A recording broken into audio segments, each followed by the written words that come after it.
Welcome to podcast Faith and Works, sponsored by the Interfaith Leadership Council of Metropolitan Detroit. This is a podcast where we explore religion and community values. We look at the social ethics of America through that lens. I'm here this morning with my two partners, Saeed Khan and Robert Jones. And we've all agreed to introduce ourselves this morning. So, Robert, would you say a couple words about who you are? Hi, my name is Robert Jones. I am currently pastor of Sweet Kingdom Missionary Baptist Church, located on the east side of Detroit. I'm also a storyteller, musician, and really with an emphasis on American roots music. So, and a storyteller. So all of those things sort of combine to create this eclectic mess that is Robert Jones. Thank you so much. Yeah. Well, Robert and Saeed Khan, would you? Sure. This is Saeed Khan. I'm a senior lecturer in Near East and Asian Studies and Global Studies at Wayne State University, also adjunct at Rochester College, and occasional adjunct at the University of Detroit Mercy. Along with that, I'm the host of my own podcast known as 1400 OMG, which takes a look at what the hell happened in Muslim history. That's the official tagline of the show. And like Robert, a scorching music fan, everything from the garage bands of Detroit and the Motown bands of Detroit to the Beatles, the 80s, post-punk, indie, and everything in between. And I'm Bob Bruttell. I'm going to act as both participant and moderator this morning. For 10 years, I was the chair of the Interfaith Leadership Council of Metropolitan Detroit and have recently taken on the role of the vice chair, which I'm told doesn't have anything to do with sin. For about 20 years, I have been teaching history and social ethics in the Religious Studies Department at the University of Detroit Mercy as an adjunct. And the thing that I keep trying to carve out time for, which is cycling, becomes more and more difficult the more things like podcasts that I try to do. But that's my avocation. Cycling. I recently became retired and have been trying to figure out how that works. For almost 50 years, I ran and owned construction companies. So that's a little bit about the three of us. I wanted to introduce this topic this morning, which is one that fascinates the three of us, and I hope those of you listening will also find it fascinating. We want to talk this morning about the function of religion in America. It seems to us that there is the belief and there are the religious rituals that each group ascribes to, but America itself has been formed by its the presence of so many different religious understandings and traditions. And so this morning's topic is to kind of work with that idea, to use a cliche, to unpack what it is that represents the function of American religion in this culture that we're participating in.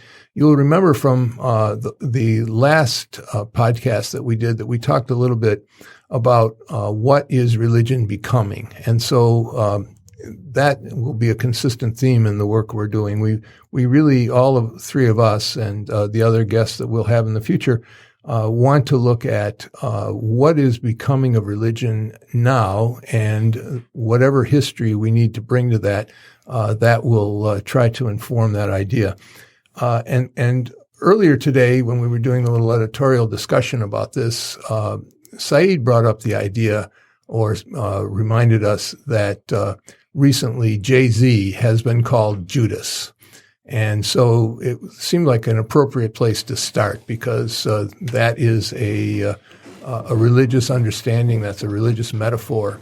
So what were we talking about there, Saeed? Well, we were talking about how Jay-Z has now inked a deal with the National Football League as a consultant and ostensibly to provide some kind of advice and consultation on matters of social justice, reconciliation, and racial harmony. People are looking at this cynically for two reasons. One, because it seems as though what Jay-Z's real objective is to become a part owner of an NFL team, but also what seems to be his attitude toward Colin Kaepernick, the former NFL quarterback who took a decision to protest police violence against people of color by taking a knee during the national anthem. Jay-Z said, kneeling, we're over, or kneeling is so over, or something like that, or we're past kneeling. And seems to have, by a lot of Jay-Z's detractors, thrown Colin Kaepernick under the bus, a betrayal of the kind of racial sensitivity and attention that Kaepernick was bringing to a very important issue. Seemingly only for his own profit motive, so his 30 pieces of silver, shall we say. And so the invocation of Judas seems to then be a very common way that Jay-Z is being seen by not just a few people. So, Saeed, do you think that in all of this discussion recently about the demise of religion, when someone hears Judas used in that context, are we losing that? Are we losing that sense of, in this case, a common cultural understanding of the Christian texts, the gospel texts? Or scripture, or is that still just part of the water we're swimming in and we haven't lost that? I don't think we've lost it at all, Bob. In fact, religion never left. This is, of course, one of the things that we're exploring in this series. In fact, if anything, it seems as though it's a very comfortable home base for people to use somewhere. And here I am as a Muslim, for whom Judas certainly doesn't have any kind of theological resonance, buying into that language. I think it's also fascinating to see that if you want to carry this even further, Jay-Z, as Robert reminded us earlier, is also known as Jehovah by others. So this invocation of him as being some kind of a divine or at least a messianic figure is how we now see celebrities. And in the case of Jay-Z, it is this transformation, this kind of Kafkaesque metamorphosis for his critics. Jay-Z, the social justice warrior, now has become Jay-Z, the uber capitalist. And in many ways, tracking how some people might say Jesus has metamorphosized in the collective imagination of not just a few Christians in this country. Jesus going from a social justice warrior to Jesus being a capitalist. Wow. So somebody that I really respect said it to me this weekend. He said, you might know this particular preacher, but there is a nationally known preacher who says, quote, I want to be the first, ministerial billionaire. And he's working toward that. So there is this idea of, and I think to a certain extent, it has helped to weaken people's regard for the spirituality of religion. But there is this idea that there are these preachers whose goal is to get rich. And according to this theology, part of your success is measured by the amount of wealth that, quote, God lets you make, which is really bizarre when you think about Jesus walking everywhere and getting the tax money from a fish, from the mouth of a fish. I mean, so bare bones was Jesus in his ministry that you now have a generation of folks who think that part and parcel of your ministry should be the amount of wealth, the car you drive, the plane you own, the number of satellite churches that you have is somehow indicative of the success and the blessedness of the ministry that you're over. So very much like Saeed says, you have this idea of Jesus as the social warrior, the radical, the one who's saying you cannot serve God and mammon. And now you have these figures who, and somehow are our religious heroes or our spiritual leaders who embody this idea of acquiring wealth. So much so that, we invest in their music, we invest in their product and we treat that as almost an investment in their ministry or their message. That whole idea really interests me. The reason I think the reason I'm interested in it especially is that religion is represented today as being, in a lot of circles, as being all bad. And so certainly hearing the two of you talk about religion becoming capitalist or religion abandoning its ideas of social, the need for social change and caring for the poor and all of that. One of the misunderstandings, I think, about the Jewish scripture is that it should be understood as a proof text for Jesus, that everything in the Jewish scripture is supposed to be leading to the sort of final end of Jesus. But as I have just tried to divorce myself from that notion and just read the scriptures, the Jewish scriptures seem to represent a people who are contending with rather than heading toward something. They're living life, and there are the rich, there's Saul, there's David, there are all of those stories of excess. And then there are the stories of Jeremiah and the prophets who are calling the Jewish people to task for that.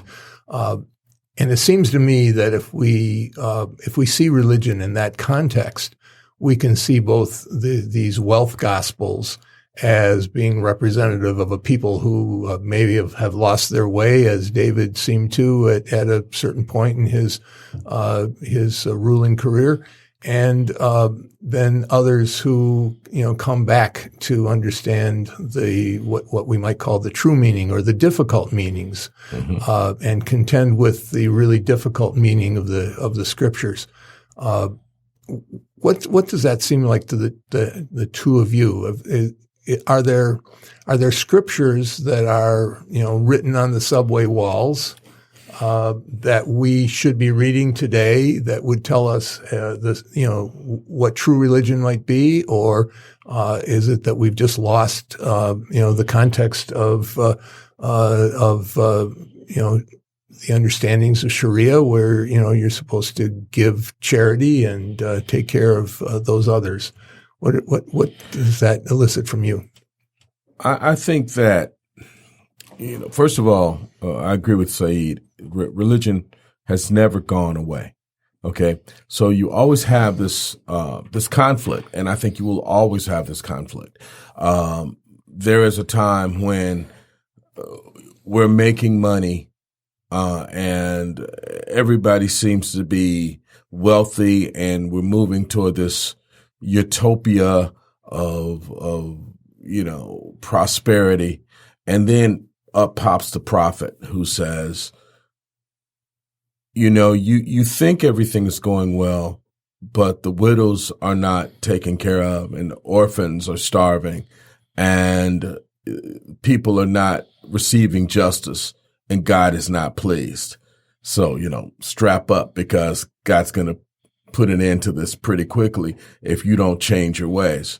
There have always been those prophets, those kind of, you call them apocalyptic if you want to, and there will always be, I think, those prophets.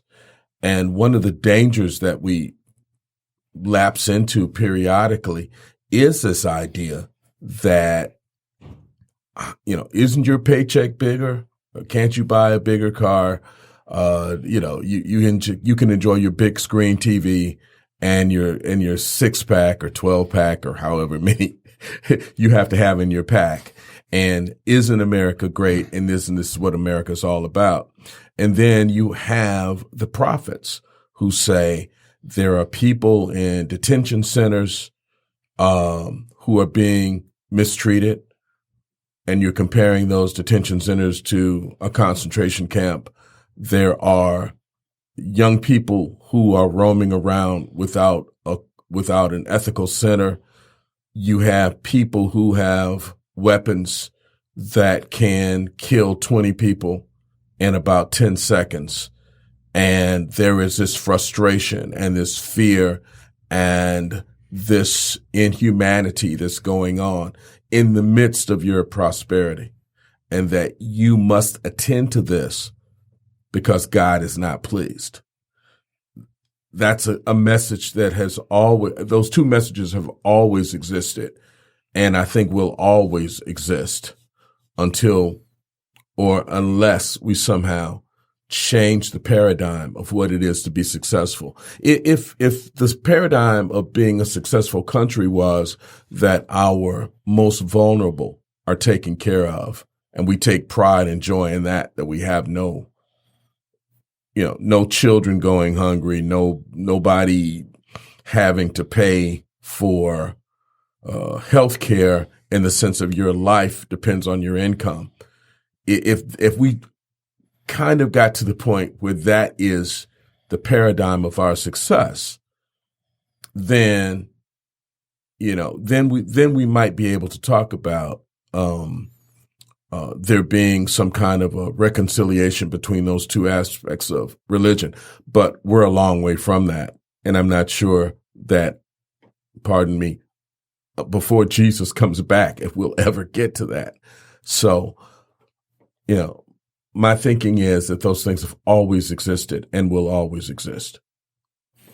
Well, first of all, thank you for invoking Simon and Garfunkel there with the subway wall reference, the words of the prophets. For me, I look at, you're talking about the Jewish Bible. You're talking about then, of course, the New Testament. We can even talk about the Quran in the same way. What was the purpose of these scriptures? I think in some ways, part of the challenge is how they're perceived. Now, if you take a look at the Jewish Bible, was it a diary? Was it something that was written in real time by people putting down their thoughts as far as how a society should function? I mean, if you take a look at Leviticus, if you take a look at Deuteronomy, for example, is it a biography of the Jewish peoples? Is it then something to be seen as a chronicle, which then provides a history, an identity for our peoples? Those are two completely different readings. Is it something that is prescriptive? Is it something that is for future progeny to then embrace, infer, apply? And also, I suppose we could ask the question, who is that progeny? What is the class of people? Is it, again, just the descendants of the Jewish people, or is it something that is more universalistic? The New Testament also has to be seen in this regard. It may not necessarily be seen as a history of the Christian people or the early Christian community, but there is certainly something very prescriptive about it. Some could even say it's prescriptive beyond the Christian community as well. The Quran is not the history of the Muslim people at all, and would take on, therefore, on the one hand, it's a diary because it according to Islamic tradition, comes down in real time through revelation to the Prophet Muhammad, but it is prescriptive both for the time and for the future. And it speaks in two different vocal registers. It speaks to an audience of believers, and then it also speaks to all of humankind. How we now in the 21st century then interrogate these texts really depends on which section of the bookstore we find that copy. If you look in the history section, that's going to then affect the way that you go for the book and how you interpret it. If it's in the philosophy section, subconsciously you're going to then see it primarily through the vehicle of a philosophical tome. And if it's in the how-to or the DIY section, that's going to change things dramatically as well. And we right now, it seems, are caught in a crossfire of multiple narratives without a clear-cut consensus on how to interpret these, or at least in which level. And we find that some of our religious leaders are making that decision for us in ways that are not comfortable for us because it's not our natural language. Some people avoid entire sections of the library or bookstores like the plague because their comfort level is somewhere else. And yet, when we are confronted with somebody who is now putting all of these religious texts in the section of political science or in the section of economics or business, that seems to grate against the sensibilities of an awful lot of people who see these strictly in the section of the bookstore of spirituality. I was fascinated earlier, Saeed, when you mentioned that you had really come to realize a couple of years ago when you did the pilgrimage, the Hajj, you recognized that much of your understanding of, I'm going to put words in your mouth, but of how you express your own religion or think about your own religious understandings has come through a Christian lens. And that really responds to the question that we're thinking about this morning, which is what is the function of religion? And Christianity and its function in America and in Great Britain, where you also were raised, has had a great influence on your life. You might say a little more about that. Sure. Although I'm Muslim, I have no hesitation in saying that I've been reared culturally Christian, because irrespective of how secular the societies might be, and whatever that means, we can maybe tackle that in a future episode, the zeitgeist, the prevailing spirit is predominantly Christian, and perhaps even more precisely a Protestant expression of Christianity. And of course, that's one of the issues in America, that as there's more of a Catholicization of America thanks to a greater Hispanicization of America, what will that mean? But it was not a form of Christianity which I found to be incompatible. I could be a Muslim and I could be culturally Christian. But of course, there is going to be an impact on the lens through which I then perceive my own religion. And 2 years ago, I was fortunate enough to perform the Hajj, the major pilgrimage, one of the 5 pillars of obligation for a Muslim in his or her lifetime, by traveling to Saudi Arabia, and more specifically to Mecca. And on the culmination day of the Hajj, 3 million people are gathered in a valley, the plain of Arafat, where between noon and sunset, they are gathered to offer supplication and prayer for forgiveness of their sins. And the objective of the Hajj is to have one's sins expiated. And it was interesting that while I was there, I could feel this very conscious shift in my thinking, that my entire life I've spent really in the West and in the so-called Christian world. And I realized how much I had imbued and internalized Christian tropes like fallenness, original sin, redemption, salvation. These are not natural terms within Islam. But nonetheless, it is because of the cultural architecture, even in pop music. We were talking about how the oracle that is Mick Jagger singing, "Please allow me to introduce myself," he's singing "Sympathy for the Devil," and how that relates to Milton's Paradise Lost. The idea that this was the music that I was listening to, it subconsciously sublimates into my consciousness. And I had this moment at the Hajj where I was able to then finally divorce the Christianization of my Islam into then thinking outside the presumption of original sin, the presumption of the whole crucifixion, redemption, salvation narrative, which is, of course, such a powerful, such a compelling, such a central feature of Western culture. And recognizing, again, that it did not make me any more alien to the West and my surroundings. I came back to Detroit after performing the Hajj. I still drive on the right-hand side of the of the road, and as such. But it's important to recognize how, as we were talking about before, Robert, that religion is always there, and particularly how religion then impacts, affects, and refracts a religion that may not be one's own. We're talking about this earlier, Bob, about how this then all blends into what it means, not just about religion, but specifically American religion, and how other religions then have had to go through, I think you've called it before, the widget factory. I think about listening to your experience on the Hajj makes me think about Malcolm X and his experience. Very much so. And it's like, all of a sudden, he is surrounded by multitudes of Muslims. Some look like him. Some look like folks he had never thought, he'd always thought of as the enemy. They're all Muslims. And it's like, there's got to be something about being, for want of a better way of putting it, a Muslim fish and a Christian tank, that when you now become a Muslim fish and a Muslim tank, you know, a lot of the things that you need in order to be able to function in this Christian society, you don't need them. They can, in a sense, fall off. Then when you come back, you come back.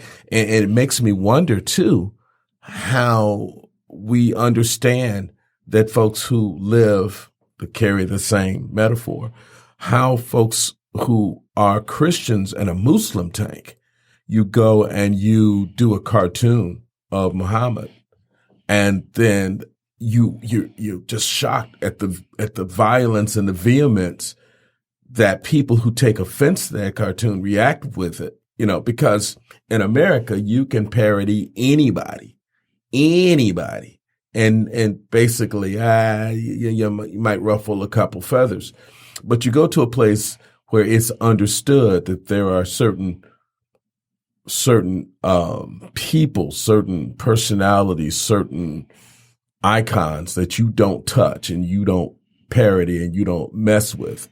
And then we take our little Western sensibilities and we do it. And then, oh my God, they're fanatics. They're this. No, they're really not. It's like you have tweaked, you've gone to Vatican City and thrown poop at the Pope. And it's like that. Nice alliteration. Thank you very much. It's that offensive. Well, we have that here. I mean, in Muslim countries, it may be a caricature of the Prophet Muhammad. Over here, it's the flag. Yes. We were talking earlier about, say, Colin Kaepernick, and Colin Kaepernick's blasphemy was that he kneeled during the national anthem. Right. So we certainly have these totems over here. Now, we don't need to talk about capital punishment because even in most Muslim countries, these things are not punishable by capital sentencing. But clearly, when it comes to what perhaps in America is an even more egregious punishment, social pariah status or having your economic well-being damaged because you can no longer get hired by the NFL. There are certainly lines that cannot be crossed here. I like the point that you made about Malcolm at the Hajj. One of the things that perhaps we need to unpack regarding particularly America, maybe more broadly the West, maybe more specifically sort of the Enlightenment era and beyond, is the notion of individualism. Mm-hmm. What Malcolm recognized when he's at the Hajj is defying the now Western human tendency in the modern era to look for difference. Mm-hmm. There's something about individuality or individualism that causes us to reflexively look for something that is different. Yes. And Malcolm has this moment where he actually puts that aside and says, let me focus on sameness. Let me focus on what brings people together.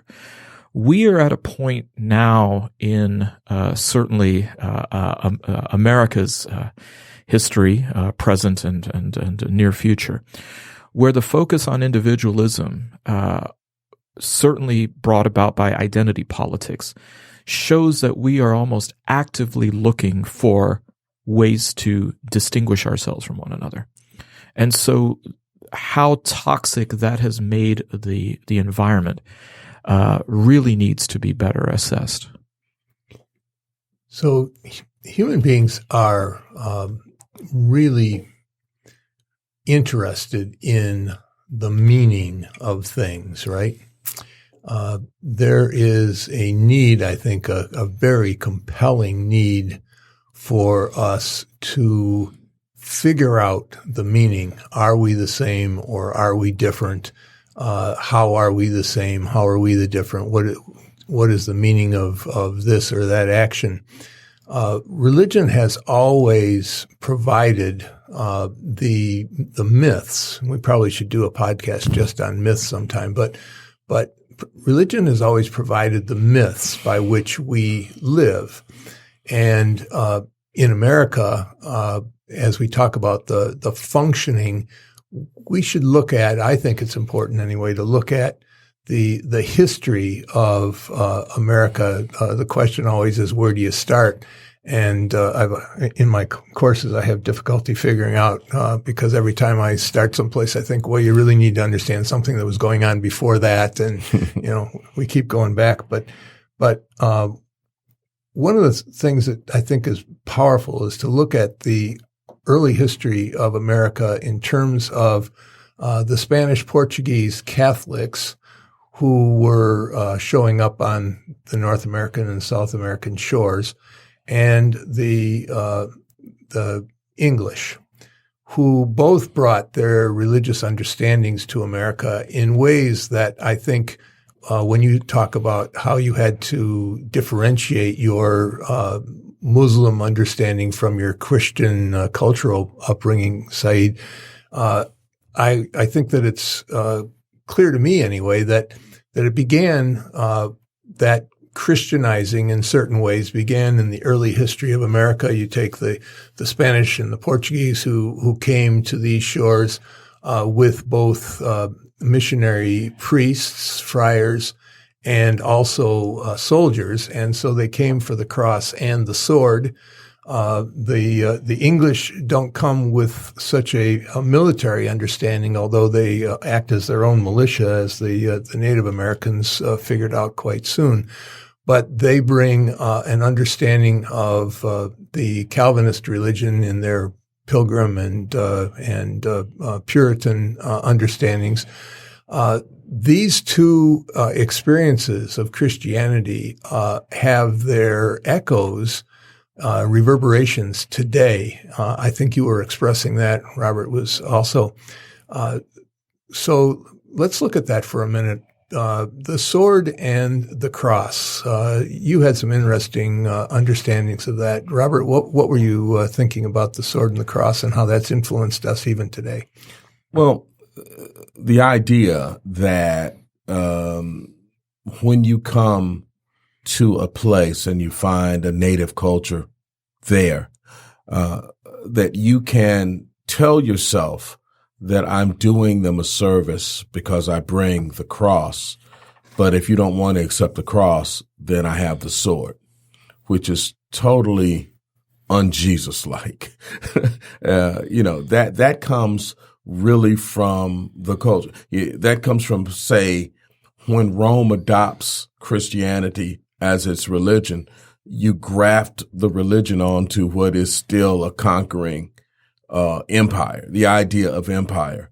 You don't come to America purely for the virtue of bringing the religion to the natives. You come looking for the resources that you'll find in America. And if the natives don't want to give those resources up, then the consequence is the sword. But you're doing it under the guise of spreading Christianity, of making it better for them, ultimately, for their souls, even if you kill their bodies in the process, which is, a horrific thing to run into when someone just says, God loves you, but not the way you are. God loves you with the lessons that we're going to teach you, even if we have to teach them to you by force.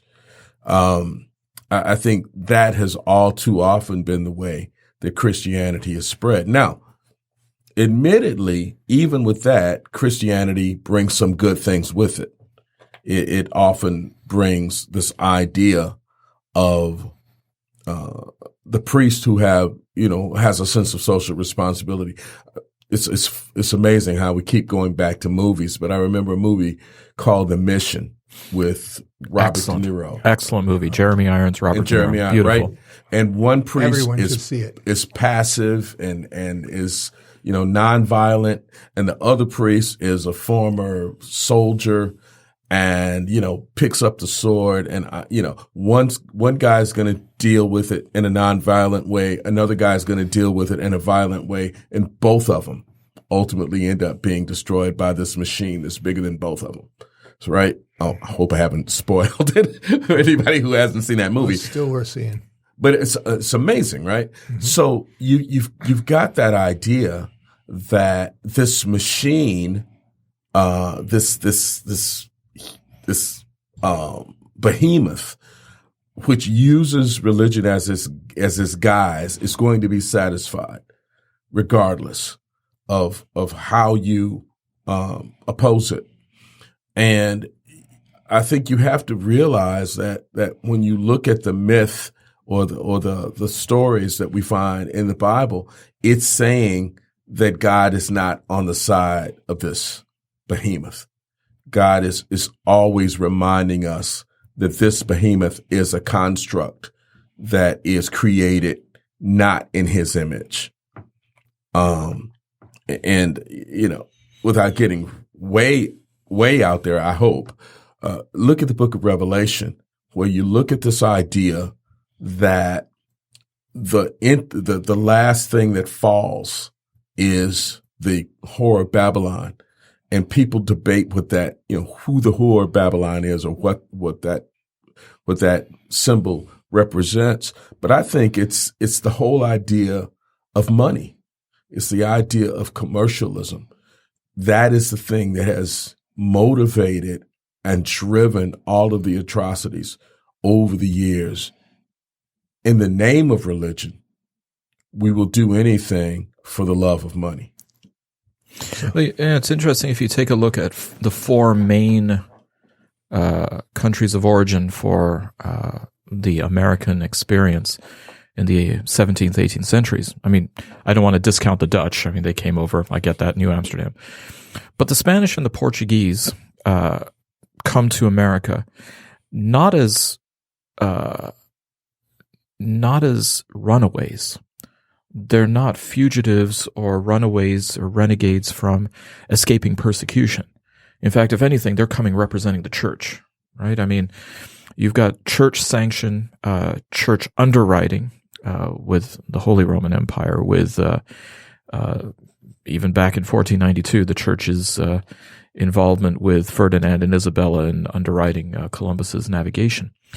They come here, as Robert said, it's about plunder, it's about resources, it's about acquiring not just resources, but land to come under the authority of the church and their constituent kingdoms in Europe.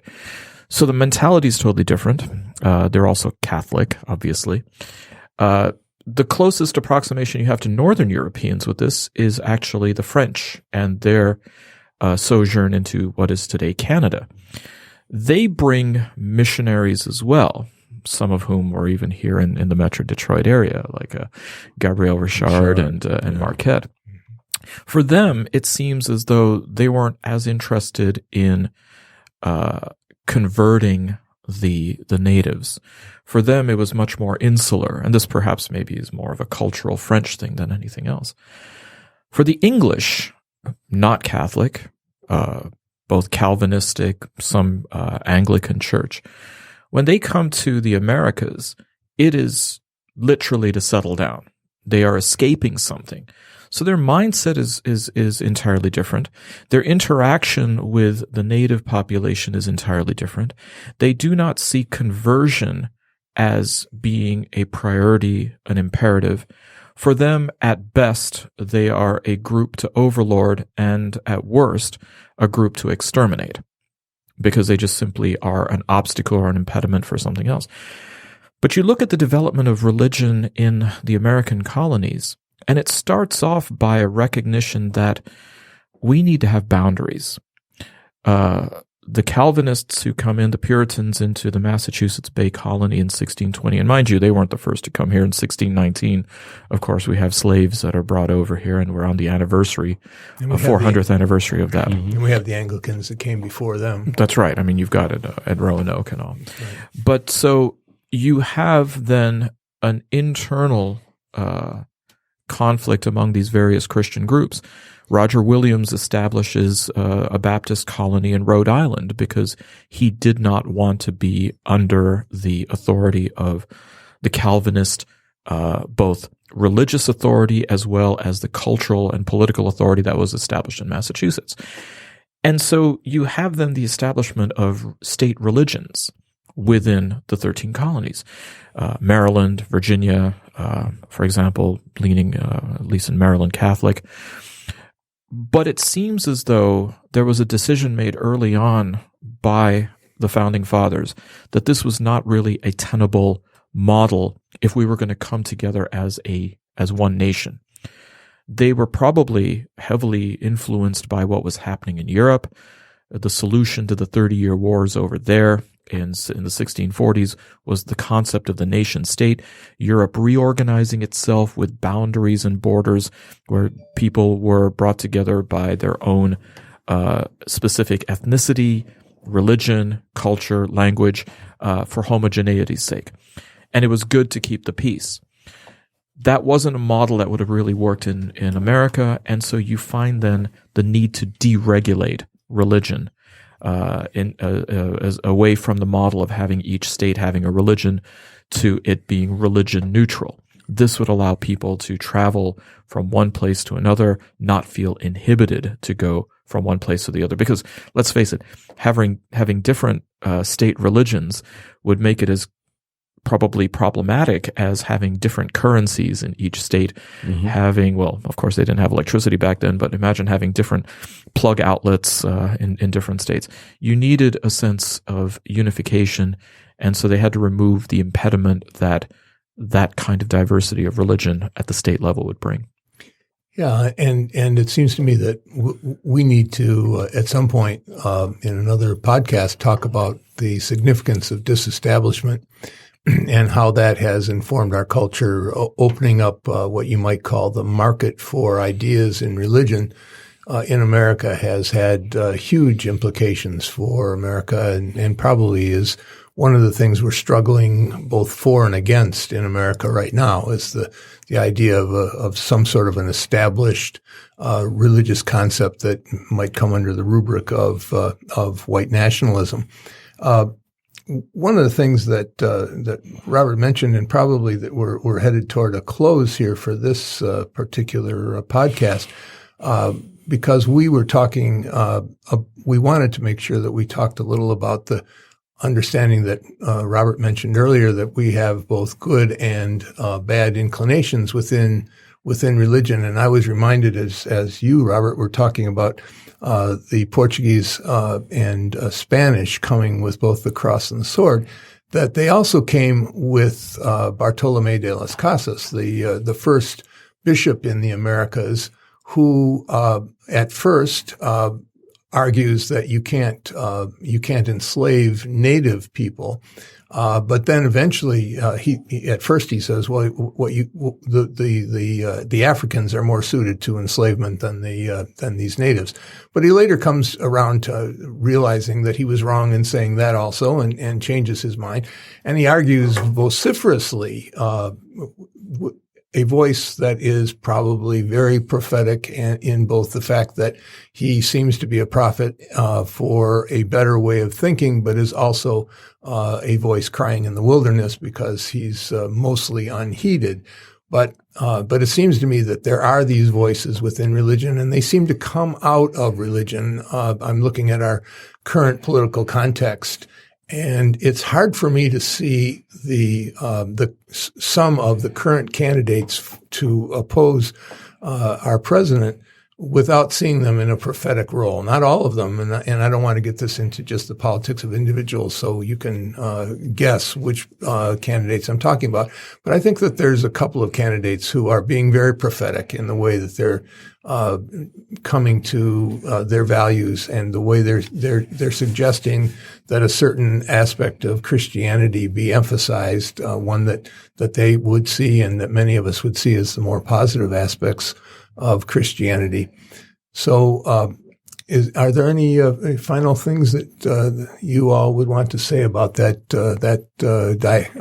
dialectic of both good and bad forms of religion? Well, I guess my metaphor is the same stove that cooks your breakfast can burn your house down. So religion is kind of like that. It depends on the person who is using it or responding to it, and if they are responsible or not, because religion has this power to do great good and has this power to do great evil. When we talk about the fact that America is symbolized by this lady in the harbor who says, "Bring me your poor, your huddled masses yearning to be." That's a great ideal. And then when the man on the top says, "Why do we keep getting folks from these S-hole countries? Why can't we get Scandinavians and Swedes?" It just seems totally antithetical to this idea that America is this collection of folks who come and within a couple generations can be, sometimes less than a couple generations, can sometimes come and reinvent themselves. And in macrocosm, I would say that's America. In microcosm, that's Detroit. People came here, got jobs, maybe didn't have a requisite amount of education or any of that, but they came with a willingness to work, could find work that was backbreaking and hard, but gave them more prosperity than anywhere else they could have gone. And they created new lives in this city and surrounding this city. So that is a wonderful metaphor for what this country is, and what this country should be.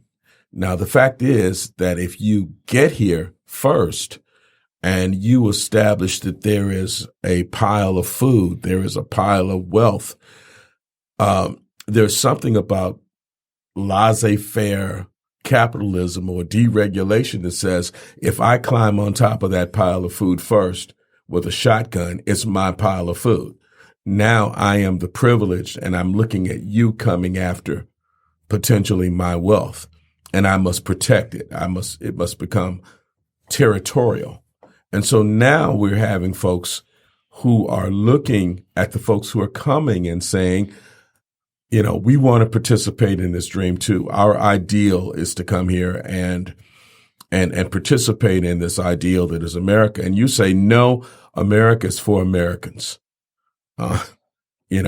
Forget about the fact that 2 generations ago, you were trying to get in and you were being ostracized. And if you were Irish or Italian or, Muslim or whatever label you had, or if you were African American, and ultimately, no matter how hard you worked, you could not assimilate past your own skin color. And you have all of those challenges. But, for some folks who can speak the King's English and have straight hair and a certain complexion, okay, we'll let you in. Okay. So then you have the totally bizarre experience to me of the Black Republican conservative Trump supporter who says, yeah, we've got to protect this country from them. Not realizing, of course, that a couple generations ago, you were them. That makes for some really interesting times here in America.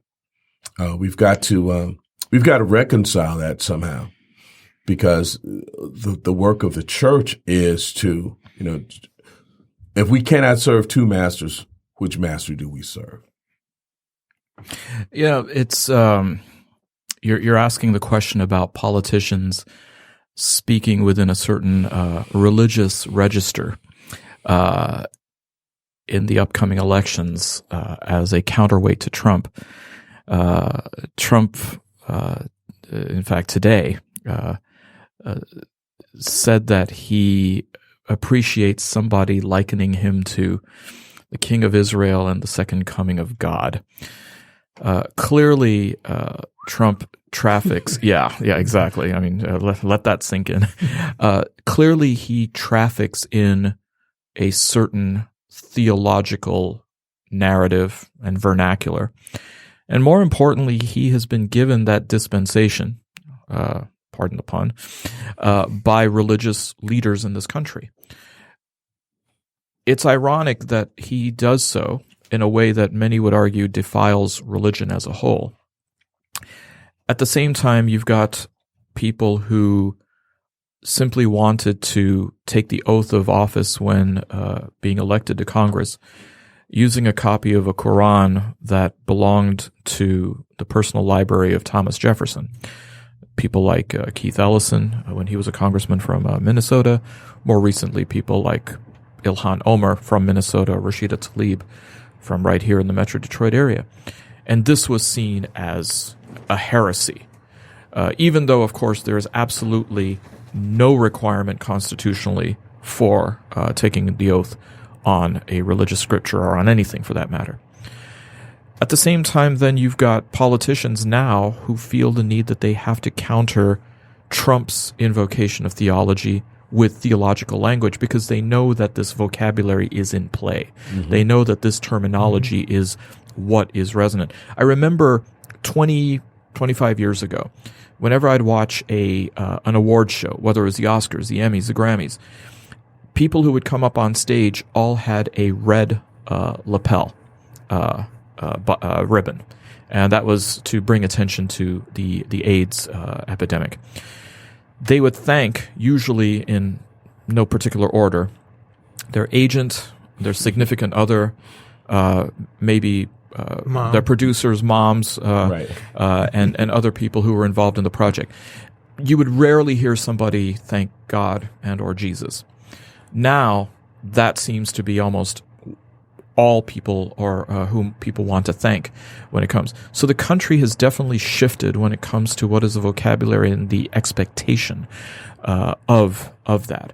And you mentioned the word as far as how religion is vying for market share. Mm-hmm. So you've got two competing views on this. On the one, looking at America as a marketplace of ideas, and everyone's throwing their hat into the ring with a particular religious expression. Now, roughly 38 to 40% of this country seems to subscribe to a particular religious expression that is personified by the president. And then the remaining 60% is trying to jostle to see what is their religious expression. Now, that religious expression is either going to be something in the affirmative, or it's simply going to be a reactive one, saying, I don't know what exactly our religion says, but I can tell you what it isn't, which is what is being tweeted from the White House. At the same time, the other model is not looking at, well, whichever model wins by the forces of market economies, that's fine. The other is looking for a monopoly. The other is looking to even buy, and when I say monopoly here, even 51% then defines what it is for everybody. So I think as we move forward, both as a country and a society, and with this podcast, we need to then bear in mind how these market forces are driving religion, and perhaps not the other way around. So we'll conclude along these lines today with this podcast, which seems to tease, as far as I'm concerned, a lot of ideas that have to do with the formation of the culture that we call American. This culture has been, really come about from some really powerful intellectual and religious ideas. It's hard for me to imagine in this time when we are saying that there's the imminent demise of religion in America, where will those values that Christian people call prophetic, where will those values come from, since there seems to be a tendency always to overdo coercion and to overuse your inclination towards selfishness and acquisitiveness. Where will those forces come from if they're not coming from the ways we've seen them in the past, the prophetic understandings that have come from religion? I want to tell our listeners that we've got a couple of other podcasts that are going to be in the future that we think of as showing the range of the kinds of things that we could talk about and will talk about in these podcasts. Saeed is going to put together a podcast in the near future that looks at technology, artificial intelligence, and its influence on the culture and its relationship to religious expression. And Robert is going to put together a podcast that talks about religious expression through its music. And in both cases, we're going to introduce some guests who will be a part of these presentations. So I hope that our listeners will look forward to that and give us some ideas about these both positive and negative aspects of religion and its function in our American culture. And with that, I will say to you that you have been listening to the podcast Faith and Works, which is sponsored by the Interfaith Leadership Council of Metropolitan Detroit. Until the next time, we look very favorably on hearing from you what it is that you think we should be talking about these days. Thank you. Thank you for listening to this episode of the Faith and Works podcast, sponsored by the Interfaith Leadership Council of Metropolitan Detroit. Music on today's broadcast comes from bensound.com. Thanks for tuning in. We'll see you next time.